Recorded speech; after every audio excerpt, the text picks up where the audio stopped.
জোরে সরে বলেন লা ইলাহা ইল্লাল্লাহু মুহাম্মাদুর রাসূলুল্লাহ।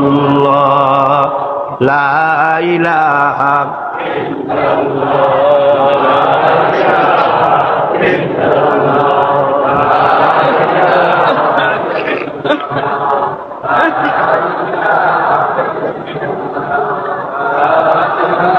হাযা খালকুল্লাহ। এ হলো আল্লাহর সৃষ্টি। কার সৃষ্টি বলেন সবাই খুশি হয়ে? কার সৃষ্টি? সর্বাত্মক প্রচেষ্টা চালায়, দেখ যখন পাইছি আর ছাড়বো না, ঠিক কিনা? এই চেষ্টা চালায়। কিন্তু আল্লাহ পাকের মূল ক্ষমতা তো আল্লাহর হাতে। আল্লাহ পাক ক্ষমতা দিয়ে বলেন লিনানজুরাকুম কাইফা তা'মালুন, ক্ষমতা দিয়ে তাকায় থাকি তোমার আমলটা কি হয় তা দেখার জন্য, তুমি করোটা কি সেইটা দেখার জন্য আমি দেখি। লিনানজুরাকুম কাইফা তা'মালুন। মানুষ ক্ষমতা হাতে পায়, অত্যাচার স্টিম রোলার চালায়, আল্লাহ দেখতে থাকেন। আর আল্লাহ যখন অ্যাকশন নেন, সেই অ্যাকশন থেকে তাকে কেউ বাঁচাইতে পারে না। প্রচন্ড ক্ষমতার মালিক, রাতকে দিন বানাতে পারেন, দিনকে রাত বানাতে পারেন, আমিরকে ফকির বানাতে পারেন, ফকিরকে আমির বানায় দিতে পারেন, রাস্তার লোক ধরে নিয়ে প্রেসিডেন্ট বানায় দিতে পারেন, আবার নারাজ হলে পরে জুতার মালা দিয়া জেলখানায় ঢুকাইয়া দিতে পারেন। ক্ষমতায় থাকাকালীন ফুলের মালা এত বেশি পায়, ফুলের মালায় গলা ভরে যায়।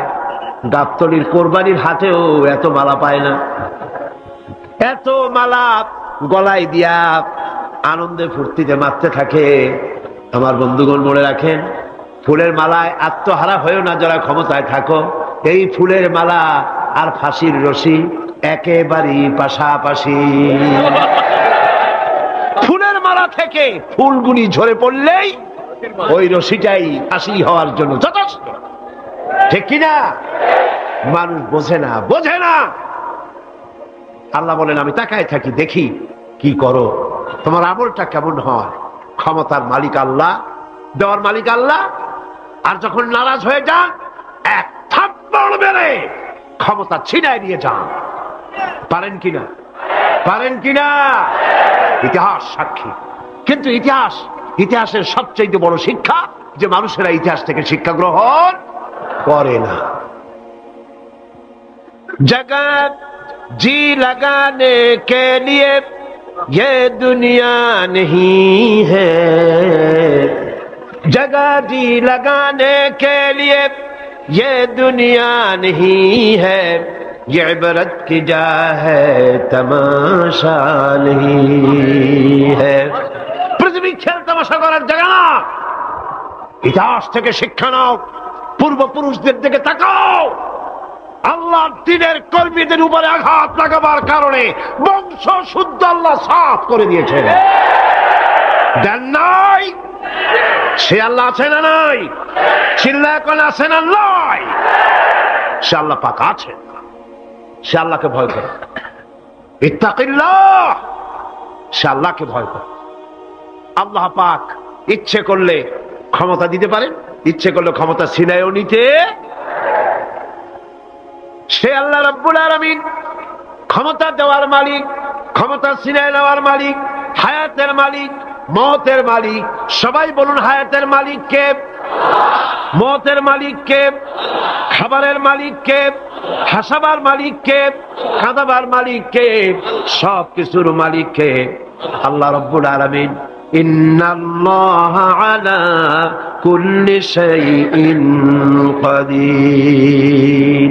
সব কিছুই উপরে তিনি ক্ষমতাবান, যা খুশি তাই তিনি করেন। এ হচ্ছে আল্লাহর সৃষ্টি। সবকিছু আল্লাহ সৃষ্টি করেছেন। বরং কাফের বেঈমান যারা অস্বীকার করে আল্লাহ রাব্বুল আলামিন, সেই মানুষেরাই বুঝতে পারে না। বরং মানুষ যা কিছু তৈরি করেছে তা সবই আল্লাহর বানানো জিনিস, তার থেকেই করেছে, কথাটা বুঝে আসে না। মানুষ না বুঝেই বিজ্ঞানকে সবকিছুর প্রশংসা বিজ্ঞানের জন্য করে, বিজ্ঞানের জন্যই প্রশংসা অস্থির হয়ে যায়। যেমন ধরুন রাজশাহী বিশ্ববিদ্যালয়ে আপনার ছেলে পড়ে, 6 মাস টাকা পয়সা পায় না, ধার খরচ করিয়া তার 6টা মাস চালাইছে। হঠাৎ করে পিয়ন মানি অর্ডার ফর্ম নিয়ে হাজির, 6,000 টাকা পাঠাইছে বাপে। টাকাগুলি নিয়ে সই করে পিয়নের কদমবুসি করে যে বাবাজি এতদিন পরে টাকা নিয়ে আসছেন, আপনার প্রতি আল্লাহ রহম করুন। এটা বুদ্ধিমান না বেকু? বুদ্ধিমান না বেকু? আরে বেটা, পিয়ন কি তোর বাজান? টাকাকে পাঠিয়েছে, বাবা পাঠিয়েছে, প্রশংসা তার কর। বিজ্ঞানীরা প্লেন বানিয়েছে, বিজ্ঞানীরা গাড়ি বানিয়েছে, বিজ্ঞানীরা কম্পিউটার তৈরি করেছে, প্রশংসা করো সেই আল্লাহ যে আল্লাহ রাব্বুল আলামিন বিজ্ঞানীর মাথায় বুদ্ধি দিয়েছে। প্রশংসা কর, আল্লাহ পাকের প্রশংসা করতে হবে। হায়াত খালকুল্লাহ, যা কিছু আল্লাহ বলছেন এ সব কিছু আল্লাহর সৃষ্টি, মানুষ কিছুই সৃষ্টি করেনি, শুধু আল্লাহর সৃষ্টি দিয়ে জোড়া তালি দিয়ে বানিয়েছে, ঠিক না? আল্লাহর বানানো জিনিস দিয়ে জোড়া তালি দেওয়া হয়েছে। আল্লাহ পাকের সৃষ্টি তো দূরের কথা, আল্লাহকেই মানতে চায় না। কি বলে? বলে আনসিন ইজ নাথিং। শুনছেন কথা? আনসিন ইজ নাথিং, যা দেখা যায় না তা কিছুই না, মানি না। যার রং নাই, রূপ নাই, ধরা যায় না, ছোঁয়া যায় না, অনুভব করা যায় না, তা মানি না। নাউযুবিল্লাহ। এই কথা দিয়ে তারা আল্লাহরে অস্বীকার করতে চায়। অথচ এই ভদ্রলোকেরা মাধ্যাকর্ষণ না দেখেই বিশ্বাস করে মাধ্যাকর্ষণ আছে, ঠিক কিনা? এই ভদ্রলোকেরা বিদ্যুতের শক্তি দেখেই, বিদ্যুৎ কেউ দেখে? আপনারা দেখতেছেন বিদ্যুৎ? বিদ্যুতের শক্তি দেখে বিদ্যুৎকে বিশ্বাস করে। বাতাসের প্রচন্ডতা দেখে বাতাসকে অনুভব করে, বিশ্বাস করে। অক্সিজেন চোখে দেখে না, ইথারকে চোখে দেখে না, বিশ্বাস করে। এক নাস্তিকের সাথে হযরত ইমাম আবু হানিফা রাহমাতুল্লাহ আলাইহির এক বিতর্ক অনুষ্ঠান হলো। সেই বিতর্ক অনুষ্ঠানে ইমাম আবু হানিফা রাহমাতুল্লাহ আলাইহি পৌঁছতে বেশ দেরি করলেন। নাস্তিক তখন উপস্থিত জনতাকে বলছে, দেখো তোমাদের ইমাম, তোমাদের ইসলামী চিন্তাবিদ যুক্তিতে দুর্বল, সেই জন্য আসতেছে না। বেশ কিছুক্ষণ দেরি করে তিনি উপস্থিত হলেন। নাস্তিক বলল, আগে আপনি বলেন, আপনি ওয়াদা ভঙ্গ করলেন কেন? সময় মতো আসতে পারলেন না কেন? তিনি জবাবে বললেন, দেখো আমি অনেক দূর থেকে এসেছি, এসে দেখি সামনে নদী, এখন পার হবো কেমনে? কোন নৌকার ব্যবস্থা নাই। হঠাৎ দেখলাম কি এক আশ্চর্য কথা, একটা চারা গজায় উঠলো, ফট করে বিরাট গাছ হয়ে গেল। কই থেকে একটা কুড়াল আসলো, গাছটারে কাজে ভাড়ায় গেল। তারপরে এলো করাত, বানাইলো তক্তা, এরপরে আসলো লোহা, পড়লো হাতুড়ি, হয়ে গেল নৌকা। বাহ, কি মজা! এরপর নৌকা নামলো নদীতে, আমি উঠে বসলাম, এই পাড়ি দিয়ে আসলাম, তাই যা একটু দেরি হলো। নাস্তিক কয় যে কি সর্বনাশ, এই লোকের সাথে আমি তর্ক করবার মাথা তুই স্ক্রু শটটা দিলা। আরে আন্দাজে আন্দাজে একটা গাছ হয়ে গেল ফট করিয়া, তারপরে কুড়াল আসলো, তক্তা হইলো, বিনা মিস্ত্রিতে নৌকা হইলো, এটা কেমনে সম্ভব? ইমাম সাহেব বলেন, আমার বিতর্ক শেষ। বিনা মিস্ত্রিতে যদি, তোমার যুক্তি মতে বিনা মিস্ত্রিতে যদি একটা নৌকা না হতে পারে, এই বিশ্ব তৈরি হলো কি করে বিনা মিস্ত্রিতে? ওই বিশাল আকাশ হলো কিভাবে? এই বিরাট চন্দ্র সূর্য হলো কিভাবে? কি করে তোমার ওই বডি তৈরি হলো? নাস্তিক চেয়ার থেকে নেমে ইমামের কাদমের উপরে পড়ে গেল, বলে আল্লাহু আকবার, আমি অন্যায় করেছি, আল্লাহ আমাকে মাফ করে দাও।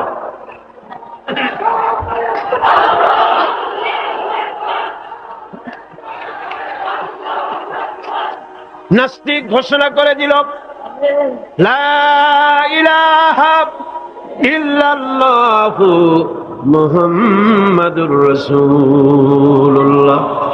জোরে সরে বলেন, লা ইলাহা ইল্লাল্লাহু মুহাম্মাদুর রাসূলুল্লাহ। লা ইলাহা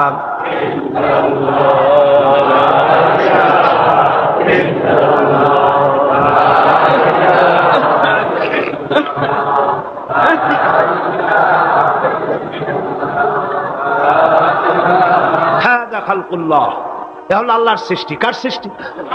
বলেন সবাই খুশি হয়ে, কার সৃষ্টি? ফারুনি মাযা খালাকাল্লাযিনা মিন দুনি, আল্লাহ ছাড়া কে কি বানাইছে দেখো। সব কে বানিয়েছে? খুশি হইয়া, বুক ফুলাইয়া জোরে কোন কে বানিয়েছে? ওই আল্লাহ রাব্বুল আলামিন বলেন, দুনিয়ার সব দিক থেকে চোখ ফিরাইয়া এবার নিজের দিকে তাকাও। ওয়াফি আনফুসিকুম ওয়াফি আনফুসিকুম আফালা তুবসিরুন। এমনকি তোমাদের নিজেদের মধ্যেও আমার নিদর্শন আছে।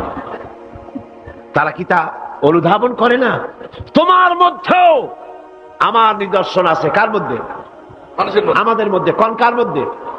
আমাদের মধ্যে আল্লাহর নিদর্শন আছে। মানুষ যদি তার নিজের দেহের প্রতি লক্ষ্য করে তাহলে সে মহান আল্লাহ পাকের অসংখ্য কুদরত দেখতে পাবে। যেমন একটি শিশু যখন জন্ম হয় তখন তার হাড়ের পরিমাণ হয় 305টি। 305টি। পরে এগুলি একটা দুটো মিশে গিয়ে পরিমাণ দাঁড়ায় 206টি হাড়। 560টি পেশি দিয়ে এই হাড়গুলিকে বেঁধে রাখা হয় এবং মোট গিরার পরিমাণ দাঁড়ায় 100 গিরা। আপনি কি জানেন আপনার আঙ্গুলের মাথা থেকে বাহু পর্যন্ত কয়টা গিরা আছে? গণবেন কখন? কিলাকিলি করেই তো কুল পান না। দেখেন না গিরা কতগুলা। আঙ্গুলের এই আঙ্গুলের মধ্যেই কতগুলা গিরা। এখানে গিরা, সেখানে গিরা, এখানে গিরা, এখানে গিরা, এখানে গিরা, বাহুতে গিরা। গিরা যদি একটাও না হতো হাতটা হাত হইতো না। হাত কি হইতো? লাঠি। লাঠি হইতো। ভাত খাওয়া যাইতো না। ভাত খাইতে গেলে মাখানো লাগে কিনা? মাখানো লাগে না? মাখাইবেন কি দিয়ে? হাতগুলা আঙ্গুলে গিরা নাই, সব কাঁটা চামচ। আর কেনুতে গিরা নাই, হাত ক্লোজ হবে না, নিজের মুখে আসবে না। দুই হাতের মাথায় একজন বসবে, একজন আর একজনের খাওয়াবে। তাও আবার খাওয়াই দিকে মুখের মধ্যে না গিয়ে নাকের সিধার মধ্যে গিয়ে ঢুকবে। হাসতেছেন? সুবহানাল্লাহ বল। ওয়াফি আনফুসিকুম আফালা তুবসিরুন। তোমার ভেতরে আমার নিদর্শন আছে, অনুধাবন করো। মানব শরীর এক আশ্চর্য মেশিন। সুবহানাল্লাহ। আশ্চর্য মেশিন। লক্ষ কোটি সেল এবং নার্ভ সেল দিয়ে জটিল মেশিন পত্রের সমন্বয় এই দেহ তৈরি করা হয়েছে। এবং এই শরীরের ভিতরে দুটো মূল্যবান জিনিস আছে। তার একটি হচ্ছে কন্ট্রোল রুম, যাকে বলা হয় ব্রেইন। যেটা কি? ব্রেইন। আরেকটি হচ্ছে জেনারেটর। সেই জেনারেটরটা কি? হার্ট, আপনার হৃৎপিণ্ড। ওয়াফি আনফুসিকুম আফালা তুবসিরুন। লক্ষ্য করো না কেমনে? তোমার শরীরের দিকে তাকাও না। Brain, control room. হার্টের কাজ হচ্ছে রক্তগুলিকে সার্কুলার করা, রক্তগুলিকে পৌঁছে দেওয়া সর্বত্র। যা খাচ্ছেন সমস্ত খাদ্যগুলিকে রক্ত তৈরি হচ্ছে, হার্টের কাজ হলো এটাকে এইভাবে করে করে পৌঁছে দেওয়া। আর এই রক্তগুলি যদি না পৌঁছায়, শরীরের যে অংশে রক্ত পৌঁছাবে না সে অংশ কি হবে? প্যারালাইজড হবে, অবশ হবে। মাশাআল্লাহ, আপনারা সব ডাক্তার বুঝতে পারতেছেন, কথা বুঝে ফেলতেছেন। আলহামদুলিল্লাহ। রক্ত পৌঁছাবে না, প্যারালাইজড হয়ে যাবে। এই জন্য আল্লাহ কি করেছেন? পায়ের বুড়ো আঙ্গুল থেকে শুরু করে মস্তিষ্কের মাথা পর্যন্ত অসংখ্য নার্ভ, শিরা উপশিরা দিয়ে ভরে দিয়েছেন। কত শিরা, কত উপশিরা! চিকিৎসা বিজ্ঞানীরা বলেছেন মানুষের দেহের ভিতরে যত শিরা এবং উপশিরা আছে সবগুলি যদি বের করে একটার সাথে আর একটা গিরা দেওয়া হয় তাহলে তা এত লম্বা হবে যা দিয়া গোটা পৃথিবী 3 বার ঘোরা যাবে। এই শিরা উপশিরা গুলি যদি ছিঁড়ে ছিঁড়ে শরীর থেকে বের করে করে পাশাপাশি যদি সাজানো হয় তাহলে 3 একর জমিন লাগবে সাজায়া রাখতে।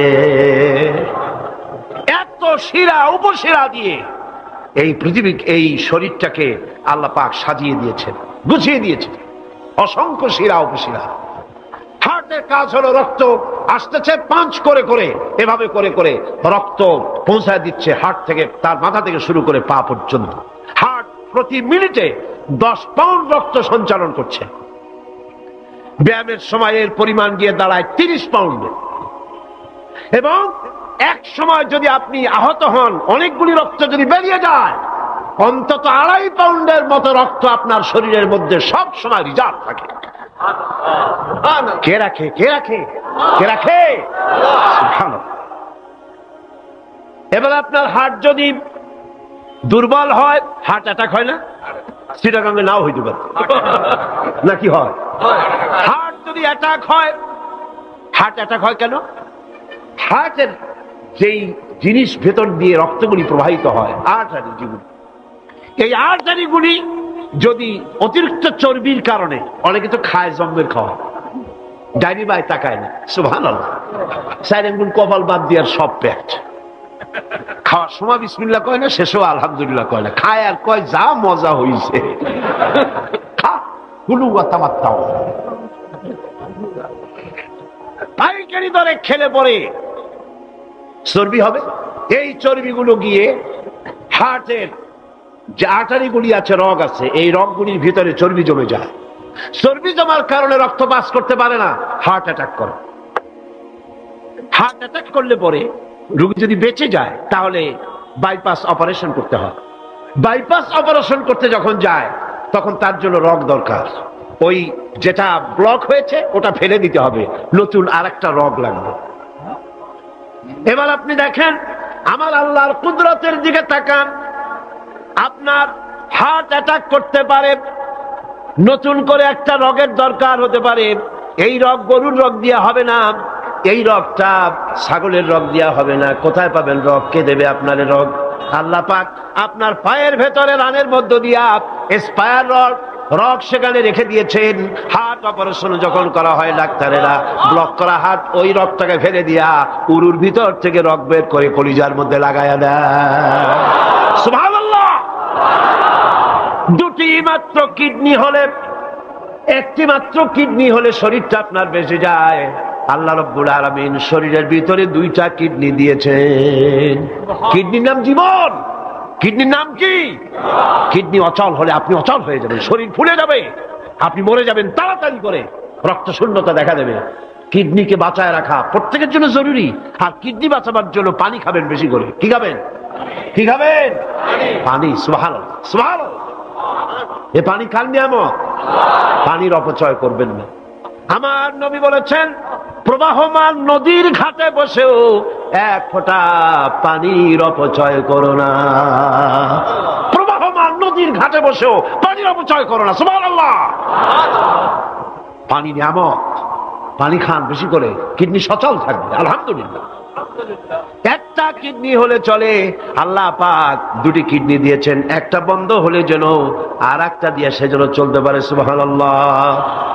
মানুষের শরীরের ভেতরে এই পরিমাণ লেমন আছে যা দিয়া একটা ঘর সাদা বানানো যায়, এই পরিমাণ ফসফরাস আছে যা দিয়া ২৫০০ ম্যাচ বানানো যায়। তোমার শরীরের ভিতরে আমার নিদর্শন আছে। মানুষের এই আশ্চর্যজনক দেহটাকে ঢেকে দেওয়া হয়েছে একটি শ্বেতাতপ নিয়ন্ত্রিত চামড়া দিয়া। সেই চামড়াটা ২০ বর্গ ফিট।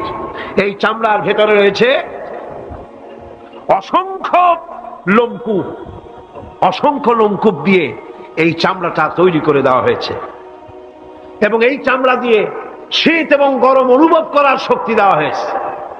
দুটি চোখ দেওয়া হয়েছে, শ্রবণের জন্য কান দেওয়া হয়েছে। কে তিনি যিনি আমরা চোখ দিয়া নেগেটিভ দেখি? চোখ দিয়া কি দেখি? চোখ দিয়া দৃশ্যের নেগেটিভটা দেখি, ওই দেখার সাথে সাথে ব্রেনের ভিতরে গিয়া কোন শক্তি পজিটিভ বানায়া আমারে দেখায়, তার নাম কি?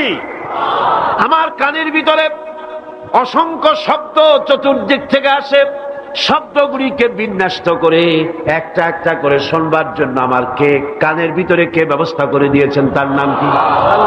একটা মাত্র জিহ্বা, একটি মাত্র জিহ্বা মুখের মধ্যে আল্লাহ দান করেছেন। এই জিহ্বার ভিতরে কত স্বাদ আল্লাহ রব্বুল আলামিন দান করে দিলেন। এই জিহ্বায় রসগোল্লার স্বাদ একরকম, জিলাপির স্বাদ আর একরকম, চানাচুরের স্বাদ একরকম, পুঁটি মাছের স্বাদ একরকম, লোট্টা ফিশের স্বাদ আর একরকম, ঠিক কিনা? শুটকি মাছের স্বাদ আর একরকম, কাবাবের স্বাদ আর একরকম, আপেলের স্বাদ একরকম, বড়ের স্বাদ একরকম। একটা জিহ্বা দিয়া হাজারো স্বাদ নেওয়ার তৌফিক দিলেন আল্লাহ। সেই খাবার সময় বিসমিল্লাহ বলে না, পরেও আলহামদুলিল্লাহ কয় না। এত নিয়ামত দিয়ে আল্লাহ পাক এই সজীব শরীরকে সাজিয়েছেন। শরীরটাকে সুন্দর করেছেন, সুগঠিত করেছেন। আল্লাহ পাক বলেন তোমার শরীরের ভিতরে রয়েছে আমার দৃষ্টান্ত, এগুলি দেখো। তোমার ব্রেইন, মানুষের মাথায় যে মাথার ভিতরে যে ব্রেইন দেওয়া হয়েছে, এর ভিতরে রয়েছে অসংখ্য সেল, যার মধ্যে বুদ্ধি, প্রজ্ঞা, সুখ, দুঃখ, মেমোরি। এই পৃথিবীতে মানুষের মাথায় যে ব্রেন দেওয়া হয়েছে, এটা সর্বোচ্চ ওজন হচ্ছে 3 পাউন্ড। 3 পাউন্ড ওজনের এই বস্তুটিকে রাখা হয় মাথার খুঁড়ির মধ্যে, মাথার মাঝখানে। এই ব্রেন দেহের কোটি কোটি সেনা প্রহরীকে পাহারার কাজে লাগায়। এই ব্রেন বুদ্ধি করে, বুদ্ধি দিয়ে লাগায়। কম্পিউটারের যে মেমোরি শক্তি আছে, পৃথিবীর মানুষের মাথায় আল্লাহ পাক যে মেমোরি দিয়েছেন, যে স্মৃতি শক্তি দিয়েছেন, সারা পৃথিবীর সমস্ত ডাটা, সমস্ত ইনফরমেশন সবগুলি মানুষ যদি তার মেমোরিতে নিয়ে নেয়, তারপরেও আল্লাহ পাক মেমোরিতে এত জায়গা করেছেন যে তার 1 লক্ষ ভাগের 1 ভাগও ভরবে না। এই ব্রেন দিয়ে আল্লাহ পাক মানুষকে বুঝতে বলেছেন, তাকাও, লক্ষ্য করো, আমার পৃথিবী দেখো, দুনিয়া দেখো, নিজেকে দেখো, এবং আমার অস্তিত্বের কথা স্বীকার করো। আমি তোমাকে সৃষ্টি করেছি। আল্লাহ পাক বলেন হাদা খালকুল্লাহি ফাআরুনি মাযা খালাকাল্লাযীনা মিন দুনিহি বালিয যালিমুনা ফি যালালিম মুবিন। এ হচ্ছে আল্লাহর সৃষ্টি। এখন দেখাও তো অন্যরা কি সৃষ্টি করেছে, অন্যরা কি সৃষ্টি করেছে? আছে কিছু? অন্যরা আল্লাহর জিনিস দিয়া, তারা আল্লাহর জিনিস দিয়ে জোড়াতালি দিয়ে তৈরি করেছে, কিন্তু সমস্ত সৃষ্টির মূল হচ্ছে আল্লাহ পাক। আজকে আমাদের সন্তানদেরকে যদি কোরআন থেকে আজকে যে কথাগুলি বললাম, এই কথাগুলি যদি কলেজে বিশ্ববিদ্যালয়ে পড়ানো হতো, আমার ছেলে কি নাস্তিক হতে পারত? বলেন, আমার এই ছেলে কলেজে বিশ্ববিদ্যালয়ে যেসব ছেলেপেলেরা পড়ে, এগুলি কি বোম্বাই থেকে আসছে না মঙ্গল গ্রহ থেকে নাজিল হয়েছে? আমাদের ছেলেপেলে কিনা? এই ছেলে যখন প্রাইমারি স্কুলে পড়তো, তখন রমজান মাসে সেহরি করতে না উঠাইলে সকালবেলায় মা বাপের উপরে অভিমান করে, রাগ করে, কান্দাকাটি করে না খাইয়া সারাদিন রোজা রেখেছে। ঠিক না? বলেন আমার এই কথাটা ঠিক কিনা? এই ছেলেটি প্রাইমারি ছেড়ে হাই স্কুলে যখন গিয়েছে, তখনও সে নামাজ পড়তো, আলেম ওলামা দেখলে ভক্তি করত, শ্রদ্ধা করত। যেই না কলেজে ঢুকলো, নামাজ গেল, রোজা গেল, চরিত্র গেল। এরপরে আলেম ওলামা পীর বুজুর্গ দেখলি বলতে থাকে, এরা এই দেশটারে খাইছে। দেশ খাইলো কেমন? আলেম ওলামারা তারা কি দেশে কখনো ক্ষমতায় গেছে? বলেন গেছে? আলেম ওলামা তো জীবনে ক্ষমতাই যায় নাই, তারা দেশ খাইলো কি করে? যারা ক্ষমতা থাকে ওরা খায় না, যারা ক্ষমতায় যায় না ওরা খায় জম্বেল খাওয়া। আশ্চর্য কথা, এরা এই দেশটারে খাইছে।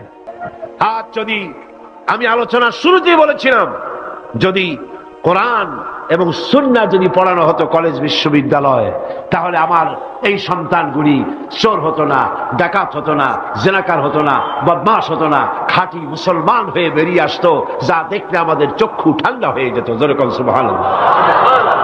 সেই ধরনের এই কোরআন ভিত্তিক শিক্ষা ব্যবস্থা বাংলাদেশে চালু হোক, তা কি আপনারা চান? জোরে বলেন চান? যারা যারা চান দু হাত উঁচু করে দেখান।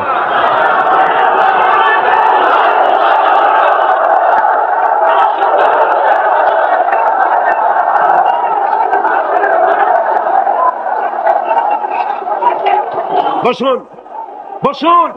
হাত তুলতে বলেছি, মাথা তো তুলতে বলিনি। আল্লাহ রাব্বুল আলামিন তিনি কোরআন দিয়েছেন মানুষকে শিখবার জন্য, চরিত্র বানাবার জন্য, দিনদার হওয়ার জন্য। এই কোরআন এবং সুন্নাহর বদৌলতেই পৃথিবীতে শান্তি এসেছিল, পৃথিবীতে অর্থনৈতিক মুক্তি এসেছিল, মানুষ সুখ পেয়েছিল, মানুষ সৌন্দর্য পেয়েছিল। আমরা যদি আবার সুখ শান্তি ফিরে পেতে চাই, আবার আমাদেরকে কোরআন এবং সুন্নাহর শিক্ষার দিকে ফিরে যেতে হবে। এর কোন বিকল্প আছে? কোনো বিকল্প নাই। সেই কোরআন সুন্নাহর দিকে আমরা কিভাবে যাব, সেই বর্ণনা হবে আগামীকাল ইনশাআল্লাহ। তাওহীদের পথে, শিরক থেকে বেঁচে আল্লাহর পথে আগাবার জন্য আমরা তৈরি হয়ে যাই। মুনাজাতের জন্য দাঁড়ানো ভাইয়েরা সবাই বসুন। যত ভাই দাঁড়ানো, সমস্ত ভাইয়েরা যার যার জায়গায় বসে পড়ুন, মুনাজাতে শরীক হন। দুই ভাই, দুই অমুসলিম ভাই ইসলাম কবুল করার জন্য এখানে এসেছে। এর একজনের নাম হলো তপন রক্ষিত, হিন্দু ধর্মাবলম্বী, আর বর্তমান নাম পছন্দ করেছে মোহাম্মদ হোসাইন। আর একজনের নাম শ্রী দীপক চন্দ্র হাওলাদার, এও হিন্দু ধর্মের অনুসারী, বর্তমান নাম পছন্দ করেছে মোহাম্মদ ওমর ফারুক। মাশাআল্লাহ। লা ইলাহা ইল্লাল্লাহু মুহাম্মাদুর রাসূলুল্লাহ। আল্লাহ ছাড়া কোন ইলাহ নাই, মাবুদ নাই, উপাস্য নাই, তিনি এক, যিনি একক। মুহাম্মদ সাল্লাল্লাহু আলাইহি ওয়াসাল্লাম আল্লাহ প্রেরিত রাসূল। জোরে বলো, আশহাদু আল্লা ইলাহা ইল্লাল্লাহু ওয়াহদাহু লা শারীকা লাহু ওয়া আশহাদু আন্না মুহাম্মাদান আবদুহু ওয়া রাসূলুহু।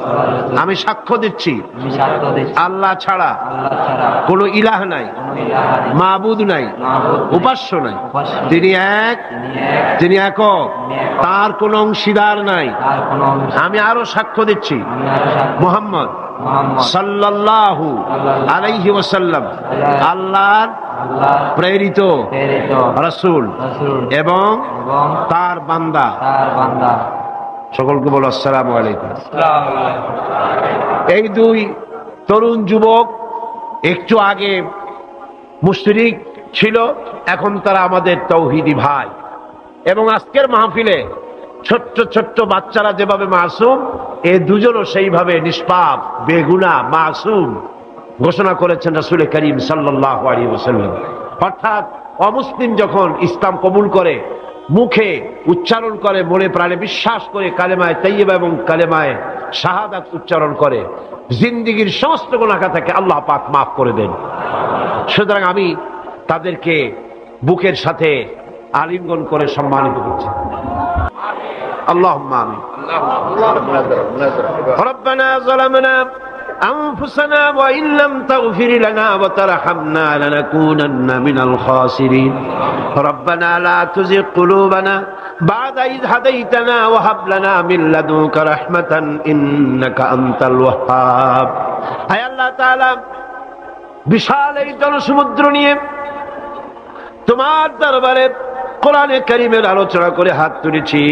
মেহেরবানি করে সওয়াবটুকু জনাবে মুহাম্মদ রাসূলুল্লাহ সাল্লাল্লাহু আলাইহি ওয়াসাল্লামের রূহ মুবারকে পৌঁছিয়ে দাও। तमाम পৃথিবীর মাটির নিচে যত মুমিন মুমিনাত শুয়ে আছেন তাদের আরওয়ার পরে সওয়াব পৌঁছায় দাও। আয় আল্লাহ তাআলা, আমাদের মধ্য থেকে যাদের মা বাপ দুনিয়া থেকে জন্মের মতো বিদায় হয়ে গেছে, কবরগুলিকে জান্নাতের টুকরা বানায়া দাও। রব্বির হামহুমা কামা রব্বায়ানি সগীরা। সবাই পড়েন, রব্বির হামহুমা কামা রব্বায়ানি সগীরা। আয় আল্লাহ তাআলা, বিশাল এই মাহফিলে কোরআন শোনার জন্য কোরআনের পাগল মুসলমানেরা, অমুসলিমরা দূরদরাজ থেকে, বিভিন্ন জেলা থেকে, আশেপাশের দেশ থেকে কোরআন শোনার জন্য আসে। আল্লাহ তুমি দয়া করে কোরআনের হেদায়েত আমাদের নসিব করে দাও। আমাদের এই দেশটি কোরআনের শাসন দিয়ে পরিচালিত হয়েছে, এই দৃশ্য আমাদের চোখে দেখার তৌফিক দান করে দিও। হায় আল্লাহ তাআলা, এ বিশাল মাহফিল পরিচালনা করতে গিয়ে ইসলামী সমাজ কল্যাণ পরিষদ প্রতি বছর হিমশিম খেয়ে যায়। সামান্য একটা মেয়ের বিয়েতে কত টাকা লাগে, লক্ষ লক্ষ টাকা সেখানে খরচ হয়ে যায় ছেলে মেয়ের বিয়েতে। আর এত বড় বিশাল প্যান্ডেল, এত লাইট, এত মাইক, এত প্রচার, এত মাইকিং, এত হ্যান্ডবিল, এত পোস্টার, এত মেহমান। আয় আল্লাহ তাআলা, এত ভলেন্টিয়ার, কত বেশি খরচ হতেছে। আল্লাহ তোমার বান্দাদেরকে বোঝার তৌফিক দিয়ে দাও। তোমার দিনদার, ইমানদার, মালদার সমস্ত মানুষদেরকে এই বিশাল মাহফিলে আর্থিক দিক থেকে সহযোগিতা করার তৌফিক দান করে দাও। রব্বুল আলামিন, 5 দিন মাহফিলের 2 দিন চলে গেল, আর 3 দিন আমাদের সামনে তোমার কুদরতের আপন কুদরতি নিজাম দিয়া বাকি 3 দিন আল্লাহ তুমি চালাইয়া দিও। এই মাহফিল যেন ঋণগ্রস্ত হয় না, আল্লাহ ঋণ পরিশোধের তৌফিক দান করে দিও। রব্বুল আলামিন সকলকে হেদায়েত নসিব করে দিও।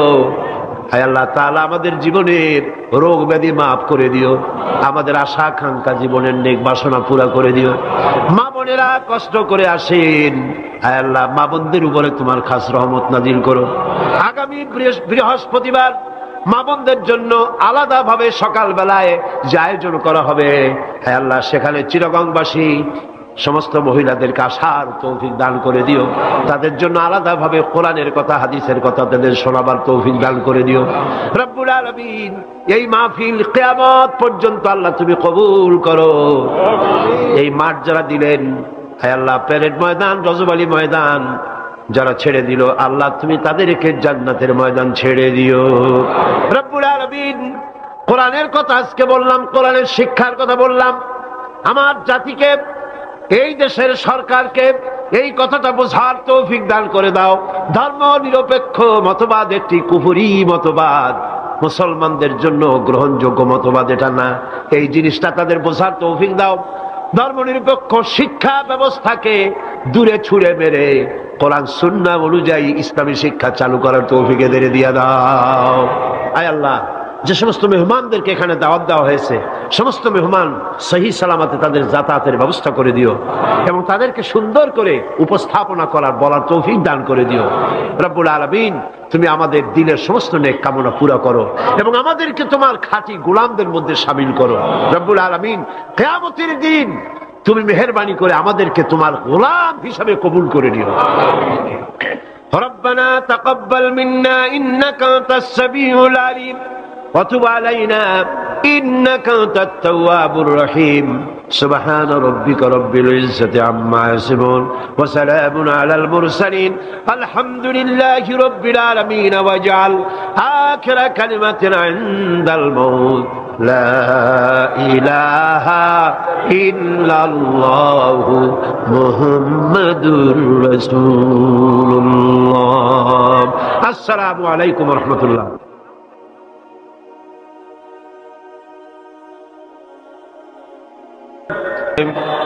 اللهم آمين ربنا ظلمنا أنفسنا وإن لم تغفر لنا وترحمنا لنكونن من الخاسرين أي الله تعالى 5 দিন ব্যাপী তাফসীরুল কোরআন মাহফিল ইসলামী সমাজ কল্যাণ পরিষদ চট্টগ্রাম কর্তৃক আয়োজিত এই প্যারেড ময়দানে আজকের এই দ্বিতীয় দিবসে বিশাল মাটির নিচে যত আল্লামা হযরত মাওলানা শামসুদ্দিন সাহেব মাদ্দিজুল আলী আজকের এই মঞ্চের রৌনক বখশ মেহমান আন্তর্জাতিক খ্যাতি সম্পন্ন মুফাসসির কোরআন শাইখুল হাদিস আল্লামা হযরত মাওলানা আবুল কাসিম মুহাম্মদ সিফাতুল্লাহ দামাত বারকাতুহুল আলিয়া হাজারাত উলামায়ে কেরাম সম্মানিত সুধীমণ্ডলী সুপ্রিয় সাংবাদিক বৃন্দ সম্মানিত উপস্থিতি পর্দার আড়ালের মা এবং বোনেরা আসসালামু আলাইকুম ওয়া রাহমাতুল্লাহি ওয়া বারাকাতুহু মহান আল্লাহ রব্বুল ইজ্জত ওয়াল জালাল তার দরবারে লাখো কোটি শুকরিয়া আদায় করি যে মহান আল্লাহ পাক একটানা 20 বছর পর্যন্ত ইসলামী সমাজ কল্যাণ পরিষদ কর্তৃক আয়োজিত তাফসীরুল কোরআন মাহফিলের আজকের এই দ্বিতীয় দিবসে দয়া পরবশে মেহেরবানি করে আমাদেরকে শরীক হওয়ার তৌফিক ইনায়েত করেছেন। তার দরবারে হৃদয়ের সবটুকু আবেগ উজাড় করে আমরা শুকরিয়া জ্ঞাপন করছি। আমরা পড়ছি আলহামদুলিল্লাহ, জোরে সোরে মোহব্বতের সাথে একযোগে সবাই পড়েন আলহামদুলিল্লাহ। আজকের মাহফিলে যে সমস্ত মুসলিম ভাইরা এসেছেন আমি তাদেরকেও মাহফিলের পক্ষ থেকে স্বাগতম জানাই। ওয়েলকাম করি, তাদেরকে সুস্বাগতম বলছি, তাদেরকে মোবারকবাদ জানাচ্ছি, শুভেচ্ছা জানাচ্ছি। কারণ মহাগ্রন্থ আল কোরআন শুধুমাত্র মুসলমানদের জন্য অবতীর্ণ হয় নাই,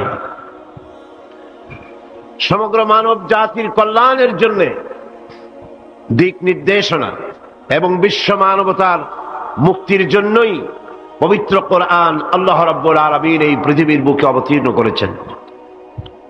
মহাগ্রন্থ আল কোরআন একমাত্র সেই বিশ্বগ্রন্থ, সেই মহাপবিত্র গ্রন্থ যার মধ্যে জাতি, ধর্ম, বর্ণ, দল, মত, নারী, পুরুষ নির্বিশেষে গোটা বিশ্বের মানুষের জন্য যা কিছু সুন্দর, যা কিছু সত্য, যা কিছু নান্দনিক, যা কিছু কল্যাণ, সবকিছু খুলে খুলে বলা হয়েছে।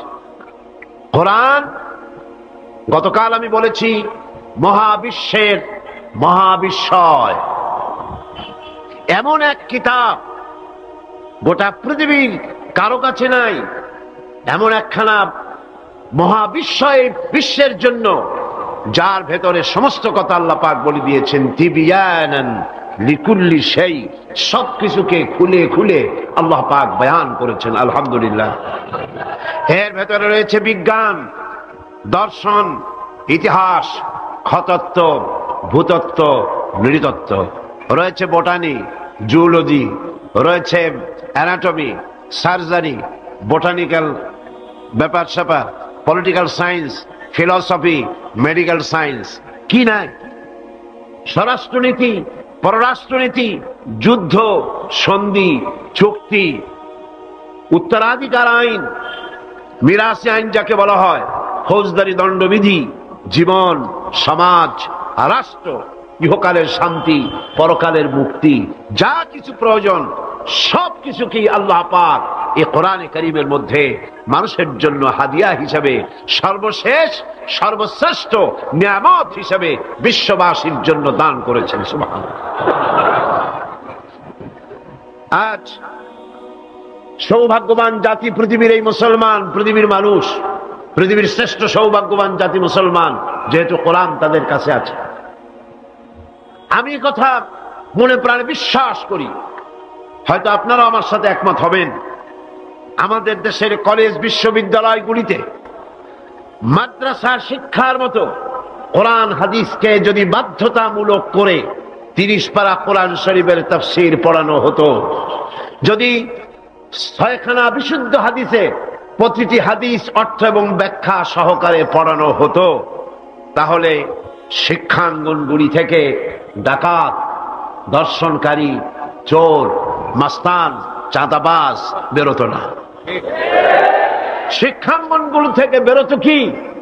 শিক্ষাঙ্গনগুলি, কলেজ, বিশ্ববিদ্যালয়গুলি আমাদেরকে উপহার দিত খান জাহান আলী, উপহার দিত শাহ আমানত, শাহ মখদুম, উপহার দিত শহীদ তিতুমির, সালাউদ্দিন আইয়ুবী, জামাল উদ্দিন আফগানির মতো দেশ প্রেমিক নেতা, বিশ্বজোড়া নেতা, উপহার দিয়ে দেশকে তারা ধন্য করে দিত। আজ পর্যন্ত এই পৃথিবীতে সত্য, সত্যবাদিতা, সততা, ন্যায়নিষ্ঠা, চরিত্র, ভদ্রতা, ভালোবাসা, পরোপকার, ভালো ভালো গুণাবলী পৃথিবীতে যতটুকু অবশিষ্ট আছে তা অবশ্যই মাদ্রাসা শিক্ষার কারণেই আছে, অবশ্যই তা কোরআন এবং হাদিসের শিক্ষার কারণেই আছে। সুতরাং আজ দেশ থেকে অন্যায়, অসত্য এবং সন্ত্রাস, ধর্ষণ, চাঁদাবাজি, মস্তানি, সুদ, ঘুষ যদি বন্ধ করতে হয়, ইসলামী শিক্ষা বাধ্যতামূলক করতে হবে, এর কোনো বিকল্প নাই। ইসলামী শিক্ষার বিরুদ্ধে যারা উঠে পড়ে লেগেছেন তাদের জানতে হবে, আপনারা এই দেশের জনগণের রিভিনিউ দিয়া, এই দেশের 12 কোটি মুসলমানের রক্তার্জিত পয়সা দিয়ে আপনার বউর পরনের শাড়ি পেঁচানো হয়েছে। এদেশের 12 কোটি মুসলমানের রক্তার্জিত পয়সা দিয়ে আপনার গাড়ির চাকা ঘোরে। আপনার বাড়িতে এসি, টিভি, আপনার বাড়িতে সুখ, সৌন্দর্য যা কিছু আছে, এদেশের মুসলমানদের রক্তের বিনিময়তা আছে। সুতরাং ভারতকে খুশি করার জন্য ইসলামী শিক্ষার বিরুদ্ধে যে ষড়যন্ত্র চালু হয়েছে, সেই ষড়যন্ত্রের বিরুদ্ধে সকল জাতিকে, জাতি ধর্ম নির্বিশেষে ঐক্যবদ্ধ হয়ে প্রতিবাদ গড়ে তুলতে হবে, প্রতিরোধ গড়ে তুলতে হবে।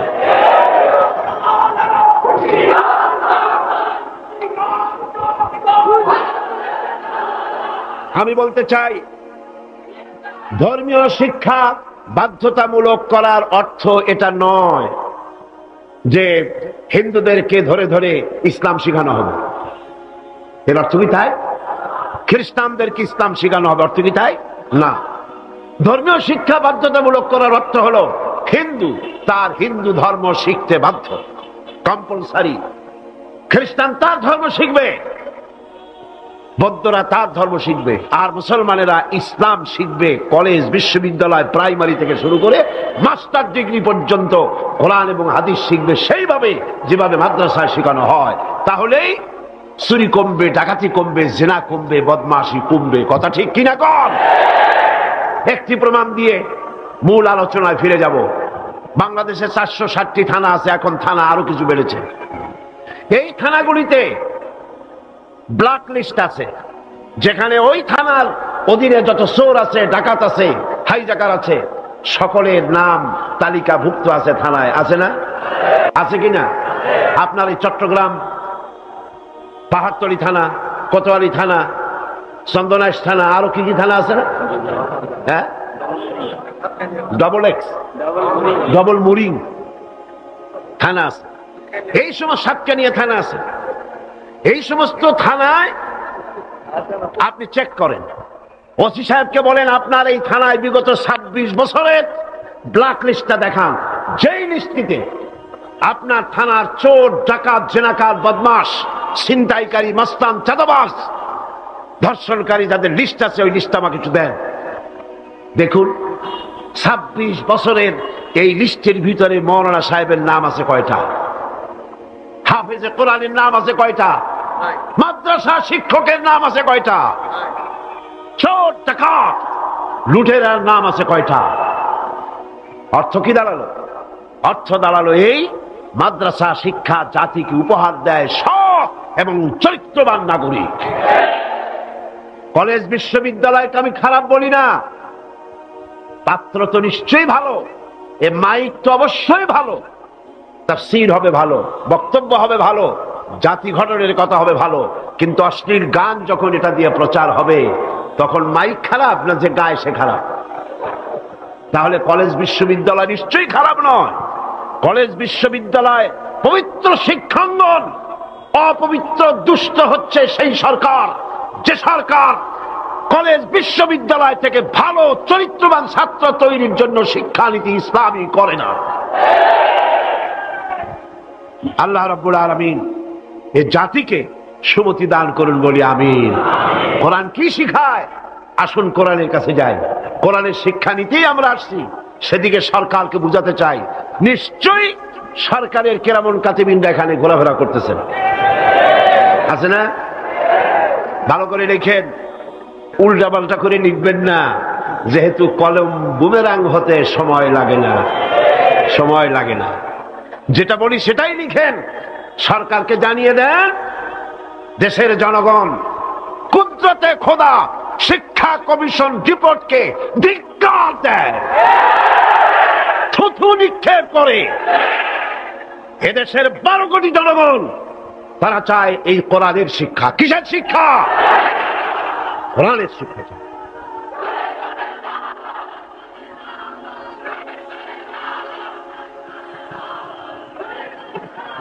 এই কোরআন দিয়েই তো রাসূল করিম সাল্লাল্লাহু আলাইহি সাল্লাম আরবের সেই অভদ্র, অসভ্য, বর্বর কুসংস্কারাচ্ছন্ন একটি সমাজের আমূল পরিবর্তন এনে দিয়েছিলেন, ঠিক না?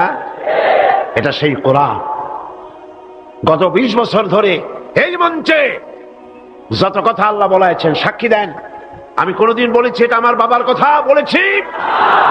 আমরা বাবার কথা বলতে আসি না, বাবার দালালি করতে আসি না। আমরা দালালি করি ঠিকই, আমরা অবশ্যই দালালি করি।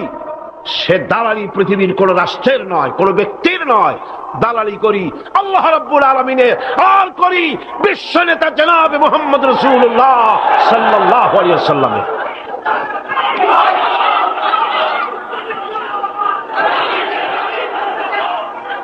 এই দালালি যদি অপরাধ হয়, এই দালালি যদি অপরাধ হয়, তাহলে এই অপরাধের জন্য ফাঁসির মঞ্চে চড়তে রাজি আছি।